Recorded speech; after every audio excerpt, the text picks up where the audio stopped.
شروع اللہ کے نام سے جو بڑا مہربان اور نہایت رحم فرمانے والا ہے۔ حضرت برا رضی اللہ تعالیٰ عنہ سے روایت ہے، وہ فرماتے ہیں کہ تم لوگ فتح سے مراد مکہ کی فتح لیتے ہو۔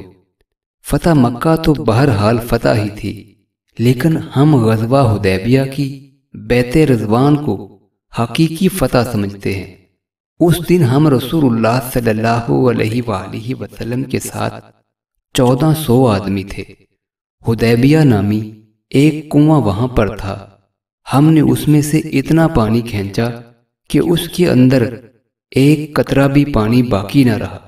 نبی کریم صلی اللہ علیہ وآلہ وسلم کو جب یہ خبر ہوئی کہ پانی ختم ہو گیا ہے تو آپ صلی اللہ علیہ وآلہ وسلم کنویں پر تشریف لائے اور اس کے کنارے پر بیٹھ کر کسی ایک برتن میں پانی طلب فرمایا۔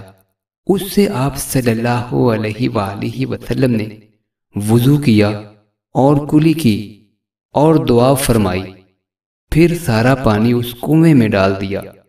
تھوڑی دیر کے لیے ہم نے کنویں کو یوں ہی رہنے دیا اور اس کے بعد آپ صلی اللہ علیہ وآلہ وسلم کی دعا کی برکت سے جتنا ہم نے چاہا اس میں سے پانی پیا اور اپنی سواریوں کو پلایا۔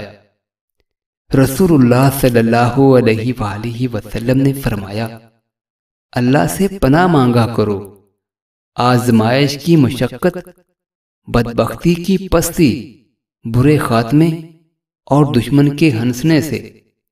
رسول اللہ صلی اللہ علیہ وآلہ وسلم نے فرمایا، قطع رحمی کرنے والا جنت میں داخل نہیں ہوگا۔ قطع رحمی سے مراد قریبی رشتہ داروں سے تعلق ختم کرنا اور ان کے حقوق و فرائض کو چھوڑ دینا۔